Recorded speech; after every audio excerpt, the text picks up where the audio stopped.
నమస్తే, welcome to #you. నేను మీ Rajesh. So ప్రస్తుతం అందరి దృష్టి తెలంగాణలో జరగబోతున్నటువంటి ఉప ఎన్నికలు, మరీ ముఖ్యంగా జూబ్లీహిల్స్ నియోజకవర్గం చుట్టూతోనే అక్కడ జూబ్లీహిల్స్ సెంట్రిక్ గానే కొంత వాతావరణం వేడెక్కుతుంది. ఖచ్చితంగా అందరి దృష్టి రాజకీయ వర్గాల నుంచి మొదలుకుంటే పార్టీలు కూడా కొంత సీరియస్ గానే ఈ ఎన్నికపై దృష్టి పెట్టినటువంటి పరిస్థితి. పెద్ద ఎత్తున ఇక్కడ వార్ అయితే ప్రస్తుతానికి కాంగ్రెస్ వర్సెస్ బీఆర్ఎస్ గా స్పష్టంగా ఒక పొలిటికల్ సినారియో కనిపిస్తుంది. అంటే బీజేపీ తాజాగా ఇప్పటికిప్పుడు అభ్యర్థిని ప్రకటించారు. గతంలో పోటీ చేసినటువంటి అభ్యర్థి లంకల దీపక్ రెడ్డిని ప్రధానంగా బీజేపీ ఇప్పుడు అభ్యర్థిగా చాలా లేట్గా ప్రకటించారు. సరే, ఇప్పుడు లేట్గా ప్రకటించినప్పటికీ కూడా ఎంత మేర ప్రజల్లోకి బలంగా వెళ్తారన్నది ఒక ప్రశ్న ఉత్పన్నమవుతుంది. అంటే ప్రధానంగా ఇప్పటికే బీఆర్ఎస్ పార్టీ గ్రౌండ్లోకి వెళ్ళిపోయింది. సింపతి రాజకీయాన్ని బీఆర్ఎస్ పార్టీ నమ్ముకుంది. మరోవైపు కాంగ్రెస్ పార్టీ కూడా ప్రధానంగా మైనారిటీ ఓట్లను, అట్లాగే ఎంఐఎం కూడా కాంగ్రెస్ పార్టీ అభ్యర్థి నవీన్ యాదవ్ కొంత సపోర్ట్ చేస్తున్నటువంటి క్రమం కనిపిస్తుంది. ఇక నవీన్ యాదవ్తో పాటుగా కాంగ్రెస్ పార్టీ కార్యకర్తలు, నాయకులు, మంత్రులు, ఇన్ఛార్జ్ మీనాక్షి నటరాజన్, అట్లాగే పెద్ద ఎత్తున ముగ్గురు ఇన్ఛార్జ్ మంత్రులతో మొదలుకుంటే కాంగ్రెస్ పార్టీ అంతా కూడా అధికార కాంగ్రెస్ పార్టీ నాయకత్వం, ఎంటైర్ నాయకత్వం అంతా జూబ్లీహిల్స్ లో ఇప్పుడు తిష్ట వేసుకున్నటువంటి పరిస్థితి కనిపిస్తుంది. అంటే గతంలో బీఆర్ఎస్ పార్టీ మునుగోడు ఉప ఎన్నికలప్పుడు ఏ విధంగా అయితే మొత్తం మెకానిజం అంతా అక్కడ ఫోకస్ చేసిందో, ఇప్పుడు అదే ఫోకస్ ఇక్కడ కాంగ్రెస్ పార్టీ ఆ యొక్క మొత్తం యంత్రాంగాన్ని, మెకానిజం అంతా కూడా అక్కడ మోహరించినటువంటి పరిస్థితి. మరి ఇంత మోహరింపులో కూడా ప్రధానంగా జూబ్లీహిల్స్ లో కేవలం కాంగ్రెస్ పార్టీ నమ్ముకుంది డెవలప్మెంట్ యాక్టివిటీస్ మీద. అంటే తాజాగా మంత్రి వివేక్ కూడా మాట్లాడుతా సింపతి రాజకీయాలు కాంగ్రెస్ పార్టీ చేయదు, స్పష్టంగా ఇప్పటికే ఇక్కడ ఉన్నటువంటి డ్రైనేజ్ సమస్యలు కానీ, లేకుంటే సీసీ రోడ్ల అంశం కానీ, ఇవన్నీ కూడా మేము గత 6 నెలలుగా ప్రజల మధ్యకు వెళ్తూ ఉన్నాం. స్పష్టంగా వాళ్ళకి కావాల్సినటువంటి కూడా అన్ని నెరవేరుస్తున్నాం. ఇప్పుడు చాలా వరకు డెవలప్మెంట్ యాక్టివిటీస్ కొంత దూసుకెళ్తుంది జూబ్లీహిల్స్ అని స్పష్టంగా ఆయన చెప్పారు. సో ఇటువంటి క్రమంలో ఇప్పుడు ఎవరు అవునన్నా కాదన్నా ఇక్కడ మైనారిటీ ఓట్ బ్యాంక్ చాలా ఎక్కువ. ఈ యొక్క మైనారిటీ ఓట్ బ్యాంక్ చాలా కీలకంగా పనిచేసే అవకాశాలు ఉంటాయి. మరి ఈ యొక్క మైనారిటీ ఓట్లు ఎటువైపు షిఫ్ట్ అవుతే ఆ యొక్క పార్టీ ఖచ్చితంగా గెలుపొందే అవకాశాలు స్పష్టంగా మనకు జూబ్లీహిల్స్ లో గత మొత్తం ఎన్నికలకు సంబంధించినటువంటి ఓట్లు, అంటే గతంలో ఓటింగ్ ప్యాటర్న్ చూస్తే అర్థమవుతుంది. అయితే ఇటువంటి సందర్భంగా ఇప్పుడు జూబ్లీహిల్స్ ఉప ఎన్నికల్లో ప్రధానంగా ఇప్పుడు ఎంఐఎం పార్టీ తాజాగా కాంగ్రెస్ పార్టీ అధికార పార్టీగా వాళ్ళకు మద్దతు ఇచ్చేందుకు కొంత గ్రీన్ సిగ్నల్ ఇచ్చినట్టుగానే మనకు అర్థమవుతుంది. సో ఇప్పుడు ఎప్పుడైతే ఎంఐఎం కాంగ్రెస్ పార్టీకి మద్దతు ఇచ్చిందో మైనారిటీలు మొత్తం కాంగ్రెస్ పార్టీకి గంపగుత్తగా షిఫ్ట్ అయ్యే అవకాశం ఉందనే విశ్లేషణ కొంత తెలంగాణ రాజకీయ వర్గాలు విస్తృతంగా వినిపిస్తుంది. అయితే ఇక్కడ సీన్ కట్ చేస్తే ఇప్పుడు కాంగ్రెస్ పార్టీకి కానీ, ఎంఐఎం కానీ మైనారిటీ ఓట్లకు గండిపడే అవకాశాలు స్పష్టంగా ఉన్నాయి. అది ఏ రూపకంలో అంటే సల్మాన్ ఖాన్ రూపంలో. అంటే జూబ్లీహిల్స్ నియోజకవర్గంలో గత కొంతకాలంగా విస్తృతంగా మైనారిటీల కొంత చేరువలో ఉన్నటువంటి సల్మాన్ ఖాన్, హెచ్వైసి సంబంధించినటువంటి సల్మాన్ ఖాన్ ఇప్పటికే నామినేషన్ కూడా దాఖలు చేసేసారు. సో ఇప్పుడు ప్రధానంగా జూబ్లీహిల్స్ ఈ ఒక్క జరుగుతున్నటువంటి ఉప ఎన్నికల్లో ప్రధాన పక్షాలుగా ఉన్నటువంటి మైనారిటీ ఓట్ బ్యాంకు గండి పడే అవకాశాలు ఉన్నాయా అంటే ఖచ్చితంగా అవుననే అంటున్నారు కొంతమంది జూబ్లీహిల్స్ సంబంధించినటువంటి పరిశీలకులు. ఎందుకు గండి పడుతుంది అంటే ఈ యొక్క నియోజకవర్గంలో మైనారిటీ ఓట్లు చాలా కీలకం. అంటే మొత్తం ఓట్లలో 24% మైనారిటీ ఓట్లు ఉన్నాయి. అంటే ఆల్మోస్ట్ 24% మైనారిటీ ఓటర్లు గెలుపోటములపై తీవ్ర ప్రభావం చూపించే అవకాశాలు స్పష్టంగా ఉన్నాయి. అంటే అధికార కాంగ్రెస్ పార్టీ బీఆర్ఎస్తో పాటుగా మజ్లీస్ పార్టీకి కూడా మైనారిటీలో గట్టి పట్టుంది ఒక రకంగా చెప్పాలంటే ఈ యొక్క నియోజకవర్గం. ఈసారి ఖచ్చితంగా మజ్లీస్ ఈ ఉప ఎన్నికల్లో బరిలో దూరంగా ఉండటం, కాంగ్రెస్ పార్టీకి మద్దతు ప్రకటించే అవకాశాలు ఉన్నట్టుగా చర్చ జరుగుతుంది. ఖచ్చితంగా ఇచ్చే అవకాశాలు కూడా ఉన్నాయి. మరి అధికార కాంగ్రెస్ కూడా మైనారిటీ ఓట్ బ్యాంక్తో పాటుగా మజ్లీస్ ఓట్ బ్యాంక్ కూడా కలిసి వచ్చే అవకాశాలు ఉన్నాయని కాంగ్రెస్ పార్టీ కూడా బలంగా నమ్ముతోంది. మరి ఇప్పుడు బీఆర్ఎస్ మైనారిటీ ఓట్ బ్యాంక్ పై ఆశలు పెట్టుకుంది, వాళ్ళు కూడా పెట్టుకున్నారు, ఏం తక్కువేం కాదు. అంటే వాళ్ళు గతంలో రెహమత్ నగర్ కానీ ఇటువంటి కొన్ని డివిజన్స్ లో మాగంటి గోపీనాథ్ బలంగా వాళ్ళలోకి వెళ్ళటం కూడా కొంత ఈ యొక్క మైనారిటీ ఓట్ బ్యాంక్ ని వాళ్ళకి సొంతం అవుతుందని కూడా బీఆర్ఎస్ పార్టీ నమ్ముతోంది.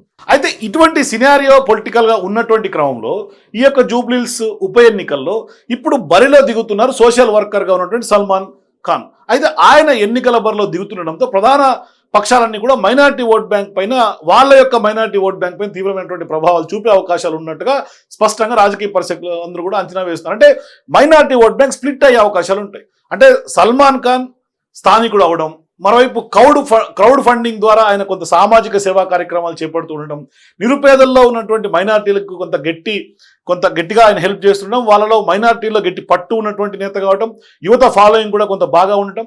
అట్లాగే సల్మాన్ ఎన్నికల బరిలో ఉంటే మొత్తం 20% పైగానే కుటుంబాలు అతని వైపు మొగ్గు చూపే అవకాశాలు లేకపోలేదు అన్నది కూడా చాలా మంది ఇప్పుడు అంచనా వేస్తున్నారు. అంటే 24%లో 20% కనుక ఈయన వైపు మైనారిటీస్ మొగ్గు చూపితే ఖచ్చితంగా అది అధికార కాంగ్రెస్ పార్టీకి అట్లాగే ఎంఐఎం పార్టీకి కూడా కొంత డెంట్ పడే అవకాశాలు ఉంటాయి. అంటే మొత్తం జూబ్లీహిల్స్ నియోజకవర్గంలో 3.98 లక్షల మంది ఓటర్లు ఉన్నారు.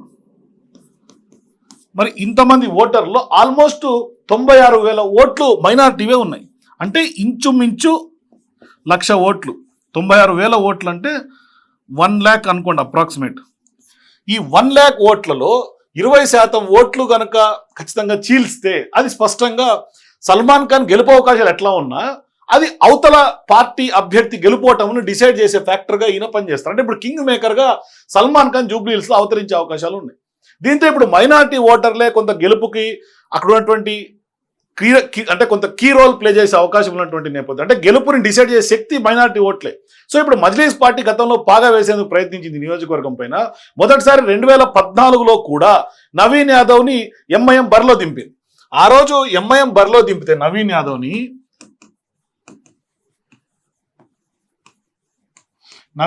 ఆ రోజు 2014లో బరిలో దిగితే దగ్గర ముస్లిం మైనారిటీ ఓట్లకు సంబంధించి ఆ రోజు వాళ్ళకు వచ్చినటువంటి ఓటింగ్ 41,656 ఓట్లు కొంత నవీన్ యాదవ్ ఆ రోజు ఎంఐఎం అభ్యర్థిగా ఉన్నటువంటి ఆయనకి 2014లో యాడ్ అయినాయి. మరి అంటే ఒక రకంగా చెప్పాలంటే స్వల్ప ఓట్ల తేడాతో ఓటమి తప్పలేదు ఆ రోజు. అయితే ఆ తర్వాత 2018లో అనుకుంటా అప్పుడు ఎన్నికల్లో కూడా స్పష్టంగా మైనారిటీ ఓట్ బ్యాంకే కొంచెం చాలా కీ రోల్ ప్లే చేసినాయి అక్కడ. అంటే అప్పుడు బీఆర్ఎస్తో దోస్తీ కారణంగా కొంత పోటీకి దూరంగా ఎంఐఎం ఉండటంతో నవీన్ యాదవ్కి కొంత అంటే అప్పుడు టికెట్ దక్కకపోవడంతో పార్టీకి రాజీనామా చేసి స్వతంత్ర అభ్యర్థిగా ఆయన పోటీ చేశారు.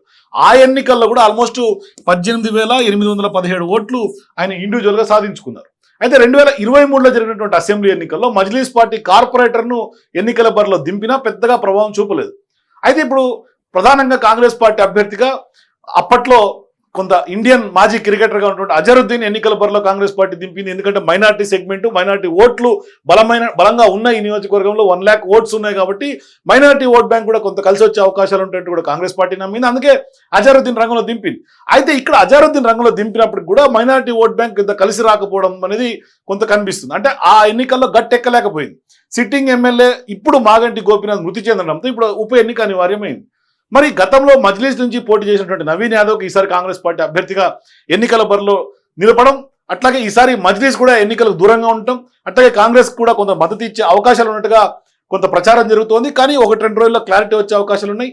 ఈ యొక్క మొత్తం పొలిటికల్ సినారియోలో సోషల్ వర్కర్గా ఉన్నటువంటి సల్మాన్ ఖాన్ ఎన్నికల బరిలో దిగుతుండడమే ఇప్పుడు మింగుడు పడినటువంటి అంశంగా స్పష్టంగా జూబ్లీహిల్స్ నియోజకవర్గంలో కనిపిస్తుంది. ఎందుకంటే ఈయన కొంత మైనార్టీస్లో మరీ ముఖ్యంగా పేద వర్గాలుగా ఉన్నటువంటి మైనార్టీలో ఈయన కొంత సామాజిక సేవ చేయటం, వాళ్ళకు కొంత అండదండగా నిలబడుతూ ఉండటమే ఇక్కడ ప్రధానమైనటువంటి కారణం. అంటే సల్మాన్ ఖాన్ పేరు చెప్తే ముస్లిం మైనార్టీల్లో కానీ యువతలో కానీ చాలా వరకు ఫ్యాన్ ఫాలోయింగ్ సంపాదించుకుంటే కొంత ఫ్యాన్ బేస్ సంపాదించుకున్నాడు. ఇప్పటికే ఆయన జూబ్లీహిల్స్ నియోజకవర్గంలో నామినేషన్ కూడా వేసేసాడు. అంటే ప్రధాన పార్టీల కంటే ముందు నుంచే కొంత గ్రౌండ్ వర్క్ చేసుకోవటం, ఆయన కొంత మైనారిటీ ఓట్లను కొంత సొంత కుటుంబాలుగా ఓన్ చేసుకోవటం, కొంత క్రౌడ్ ఫండింగ్ ద్వారా కొంత ఆయన పూర్ పబ్లిక్కి కొంత హెల్ప్ చేస్తూ ఉండటం, ఇదన్నీ కూడా ఆయన కలిసి వచ్చే అంశాలుగా నమ్ముతూ ఉన్నారు. సో ఇటువంటి క్రమంలో మన సొంత ఇంటి మనిషిగా సల్మాన్ ఖాన్ వైపు ముస్లిం మైనారిటీలు కనుక మొగ్గు చూపితే అది ఖచ్చితంగా ఎంఐఎం మద్దతు ఇచ్చినప్పటికి కూడా కాంగ్రెస్ పార్టీకి పెద్దగా లబ్ధి జరిగే అవకాశాలు లేకుండా ఇప్పుడు స్పష్టంగా మైనారిటీ ఓట్ బ్యాంక్ స్ప్లిట్ అయ్యే అవకాశాలు ఉంటాయి. మరి అది బీఆర్ఎస్కి దెబ్బపడుతుందా, కాంగ్రెస్కి దెబ్బపడుతుందా, లేదంటే ఎంఐఎంకి కూడా ఆ ఓట్ బ్యాంక్ కలిసి వస్తుందని నమ్మినటువంటి నేపథ్యంలో కలిసి వచ్చినటువంటి ఓట్లన్నీ కూడా సల్మాన్ ఖాన్ రూపంలో గండిపడుతుంది. ఇదంతా కూడా ఒక పొలిటికల్ పిక్చర్ పోస్ట్ ఎలక్షన్స్ ముందు కొంత రివ్యూ చేయాల్సినటువంటి అవసరం ఉంది. కానీ ఇప్పుడు సల్మాన్ ఖాన్ అయితే మాత్రం ఖచ్చితంగా మైనారిటీ ఓట్లను చీల్చే అవకాశాలు స్పష్టంగా ఉన్నాయి. అది ఏ పార్టీ మీద ఇంపాక్ట్ పడుతుంది అనేది మాత్రం ఖచ్చితంగా తెలియాలి. కానీ ప్రధానంగా ఇక్కడ రేస్లో అయితే మాత్రం బీజేపీ ఇప్పటిదాకా రేస్లో లేకపోవడం, కాంగ్రెస్ అట్లాగే బీఆర్ఎస్ పార్టీ కొంత సీరియస్గా కొంత ముందుకెళ్తున్నటువంటి నేపథ్యంలో ఈ మైనారిటీ ఓట్ బ్యాంక్ని బీఆర్ఎస్ నమ్ముకుంది, అట్లాగే కాంగ్రెస్ కూడా నమ్ముకుంది. సో ఇప్పుడు కాంగ్రెస్ బీఆర్ఎస్ పార్టీకి సల్మాన్ ఖాన్ దడ స్పష్టంగా పట్టుకుందని ఖచ్చితంగా చెప్పుకోవచ్చు. సో మీరు కూడా సల్మాన్ ఖాన్ జూబ్లీహిల్స్ ఉప ఎన్నికల్లో మరి ఎంతవరకు ప్రభావం చూపే అవకాశాలు ఉంటాయి? మీ అభిప్రాయాలు కింద కామెంట్స్ తెలియజేయండి. For more videos please watch #.